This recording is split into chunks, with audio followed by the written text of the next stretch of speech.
Doctor लोकांवर अन्याय होत असेल, ते अडचणीत असतील तर त्यांच्या पाठीशी नीतू कायम उभा राहायचा. एकदा एका ज्युनियर डॉक्टरकडे एक मुलगा पेशंट म्हणून आला होता. त्याची तब्येत अचानक खालावली. हा डॉक्टर कन्सल्टिंग रूमवरचे आपले पेशंट पाहून हॉस्पिटलमध्ये परत पोचेपर्यंत तो पेशंट दगावला होता. त्याच्या अकस्मात मृत्यूमुळे त्याचे मित्र बिथरले. त्यांनी डॉक्टरला मारहाण केली आणि ते पोलिसांकडे गेले. तो डॉक्टर घाबरला. त्यानं आमच्या घरी येऊन सर्व हकीकत सांगितली. नीतूनं त्या सर्व मुलांना समजावून सांगितलं की कुठलाही डॉक्टर पेशंटसाठी झटत असतो, परंतु तो शेवटी माणूस असतो. पेशंटची तब्येत अचानक बिघडली तर त्याला प्रत्येक वेळी डॉक्टर जबाबदार नसतो. त्या पेशंटच्या बाबत काय काय घडलं हेही त्यानं मुलांना समजावून सांगितलं. त्यानंतर मुलांचा क्षोभ शांत झाला. समाज शिक्षण करून डॉक्टरांची प्रतिमा कशी उजळ राहील यासाठी नीतूचे असे प्रयत्न असायचे. गॅटमुळे भारतात महागड्या गाड्या आल्या, चैनीच्या अनेक गोष्टी आल्या, परंतु सरकार योग्य धोरण ठेवत नसल्यामुळे अनेक वैद्यकीय गोष्टींच्या किमती मात्र कमी होऊ शकल्या नाहीत. यावर टीका करताना तो म्हणायचा, आपल्या इथं अँजिओग्राफीची कॅसेट बनू शकली तर ती 500 ऐवजी 30 रुपयात मिळू शकते. 50,000चा वॉल्व 5,000 रुपयांमध्ये उपलब्ध होऊ शकतो, परंतु सरकार अशा उत्पादनाला परवाना देत नाही. त्यामुळे विनाकारण महागड्या विदेशी वस्तू वापराव्या लागतात. जागतिकीकरणामुळे जे औषध 5 रुपयाला मिळत असे त्याची किंमत आता 500 रुपये झाली आहे. डॉक्टरांना ग्राहक कायदा लावण्याबद्दल त्याचा कडाडून विरोध होता. तो म्हणत असे, डॉक्टरकीकरण म्हणजे वाण्याचं दुकान मांडणं नाही. डॉक्टर रुग्ण हे नातं परस्पर विश्वासावर आधारलेलं आहे. कायद्याच्या बडग्यामुळे डॉक्टर रुग्णांना अनेक चिकित्सा करायला भाग पाडतील. त्यामुळे वैद्यकीय सेवा अजून महाग होईल आणि डॉक्टर पेशंटच्या नात्याला तडा जाईल. वैद्यकीय पदवी परीक्षा पास झालेल्या मुलांचा दरवर्षी आमच्या घरी सत्कार असे. त्यावेळी हे तरुण वेगवेगळ्या विषयांवर नीतूशी गप्पा मारत. त्यावेळी वैद्यकीय शिक्षण एखाद्या स्वायत्त यंत्रणेकडे असावं, त्यात राजकारण्यांचा हस्तक्षेप नसावा, अशी संस्था डॉक्टरांच्या व रुग्णांच्या भल्यासाठी पूर्ण विचार करून योजना आखते की नाही याबद्दल सर्व घटकांनी जागरूक असलं पाहिजे. सर्व पॅथींचा अधिक वर्षांचा एकत्रित अभ्यासक्रम असावा, अशा कितीतरी गोष्टी तो त्यांच्याशी बोलायचा. अजूनही एखादा डॉक्टर मला अचानक भेटतो आणि वाकून नमस्कार करतो. मी विचारलं की ओळख सांगताना म्हणतो, मॅडम मी तुमच्या जुन्या घरात आलो होतो, MBBS झालो तेव्हा. तुमच्या दोघांचे आशीर्वाद त्यावेळी मला मिळाले. त्या मुलांना अजूनही त्याची अपूर्वाई वाटते. एकदा रात्री 11:30 वाजता मार्चचे Maharashtra association of residential doctors प्रतिनिधी व त्यांचा नेता डॉक्टर राजस देशपांडे घरी आले. ते निवासी डॉक्टरांचे प्रश्न सोडवण्यासाठी आमच्याशी चर्चा करायला आले होते. आम्हा दोघांना आमचे कॉलेजचे दिवस आठवले. निवासी डॉक्टरांवर संपाची वेळ येणं ही चुकीची आणि शासनाला लज्जास्पद गोष्ट आहे. हा मूर्खपणा आमच्या वेळेपासून चालू आहे.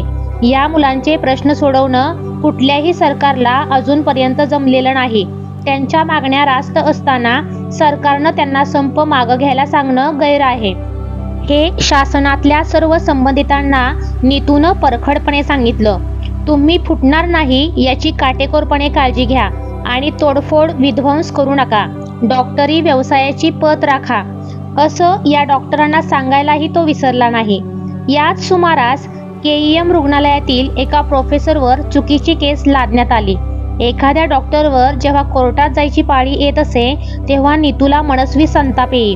5-10% वाईट डॉक्टरांमुळे इतर उत्तम डॉक्टरांच्या आयुष्याचं वाटोळं का होऊ द्यायचं? एखाद्याचं सर्व वैद्यकीय रेकॉर्ड उत्तम आहे, तो हुशार आहे, रोग्याची उत्तम काळजी घेतो आहे, उत्तम शिक्षक आहे, अशा प्राध्यापकाच्या ज्युनियरच्या अनवधानानं एखादी चूक झाली तर त्याला त्या चुकीसाठी समज द्यावी, पण त्याची निंदा नालस्ती करू नये, अशा मताचा तो होता. नीतूनं त्या डॉक्टराला बोलावून घेतलं. त्याच्याकडून सर्व केस समजावून घेतली. त्याच्या हॉस्पिटलमधील वरिष्ठांकडून खऱ्या खोट्याची शहानिशा केली आणि लक्षात आलं की एका कनिष्ठ डॉक्टरच्या चुकीची जबाबदारी या युनिटच्या प्रोफेसरनं आपल्या अंगावर घेतली आहे. चूक झालेल्या रोग्यावर योग्य इलाज होऊन तो घरी गेला आहे, मग याला कोर्टात खेचण्याचं कारण काय? नीतूनं आपल्या स्थानाचा, नावाचा उपयोग करून वरिष्ठांची भेट घेऊन त्यांना समजावून सांगितलं. त्यामुळे त्या डॉक्टरवर येणारा मोठाच पेचप्रसंग टळला. डॉक्टर हेमा कुलकर्णी ही कार्डिओलॉजी विभागाची प्रमुख होती. तिच्या विरुद्ध डीननं केस केली की ती अँजिओग्राफीसाठी पुन्हा पुन्हा कॅथेटर वापरायला परवानगी देते. अतिशय वाईट रीतीनं तिचा छळ चालू होता. ती नीतूला भेटली. पेशंटकडे एक पैसा नाही, अशा वेळी जर पुन्हा जंतुविरहित केलेलं कॅथेटर वापरलं तर काय हरकत आहे? एथिलीन ऑक्साईड पद्धतीनं जंतुविरहित केलेली उपकरणं वापरली तर कितीतरी गरीब रोग्यांचा इलाज होऊ शकतो. पण या मेडिकल कंपन्यांचा धंदा चालावा म्हणून ही सगळी मंडळी असले गचाळ निर्णय घेतात. हे तिचं म्हणणं नीतूला पटलं. तो स्वतः सुद्धा भारतासारख्या गरीब लोकांच्या देशात कित्येक उपकरणं अशा रीतीनं वापरायला हरकत नाही या मताचा होता. त्या कॅथेटरची किंमत सर्वसामान्य जनतेला परवडण्या इतपत कमी होईल तेव्हा हे नियम आपण बदलू शकू. पण आता तसं केलं तर लाखो गरीब लोक या इलाजाला मुकतील एवढा साधा विचार हे लोक करू शकत नाहीत. याचं त्याला आश्चर्य वाटायचं. या बाबतीत त्यानं आरोग्यमंत्री व इतर संबंधितांशी बोलून हा नियम बदलून घेतला. असाच आणखी एक उपक्रम म्हणजे सुश्रुत फोरमची स्थापना करून उत्तम डॉक्टरांची वेगवेगळ्या विषयांवर भाषणं घडवून आणण्याचा कार्यक्रम. नीतू त्याचा अध्यक्ष होता. फक्त वक्ता ठरला की नीतूनं त्यांना फोन करायचा. त्याच्याकडून एवढीच अपेक्षा असायची. नीतूच्या शब्दामुळे अनेक थोर व्यक्ती कार्यक्रमासाठी मिळाल्या. नीतूचं काम एवढंच असलं तरी ते हुकुमी असायचं. मेडिकल काउन्सिल ऑफ इंडियाचा सभासद असल्यामुळे त्याला दिल्लीला जावं लागायचं. MCIच्या अध्यक्षांशी सतत संपर्क साधून त्यांच्या कुठं कुठं काय चुका होत आहेत याबद्दल तो स्वतःचं मत देत असे. एके दिवशी बॉम्बे हॉस्पिटलची 10-12 मुलं त्याच्याकडे अक्षरशः रडत आली. त्यांच्या कॉलेजला मान्यता मिळाली नसल्यामुळे त्यांना रजिस्ट्रेशन मिळत नव्हतं. या मुलांना मान्यता नसताना प्रवेश कसा काय दिला गेला या मुद्द्यावर नीतूनं त्यांच्या बाजूनं उभा राहून अक्षरशः झुंज दिली. त्यांना न्याय मिळवून दिला. नीतूनं 80 सालापासून आपल्या ज्युनियरना प्रशिक्षणासाठी अलाबामाला पाठवण्यास सुरुवात केली. परदेशात जाऊन शिकण्यासाठी, अनुभव घेण्यासाठी त्याला जो त्रास सहन करावा लागला होता तो इतरांना व्हायला नको ही त्यामागची भावना होती. त्यानं डॉक्टर पॅसिफिको यांच्याशी संपर्क ठेवला होता. पॅसिफिको खरं तर अबोल आणि कोणात पटकन न मिसळणारे होते, परंतु ते नीतूवर खुश होते. नीतूनं पाठवलेल्या स्टुडंटना परीक्षा न देता क्लिनिकल फेलोशिप मिळत असे. पॅसिफिको यांनी दरवर्षी एक स्टुडंट पाठवण्यास सांगितलं होतं.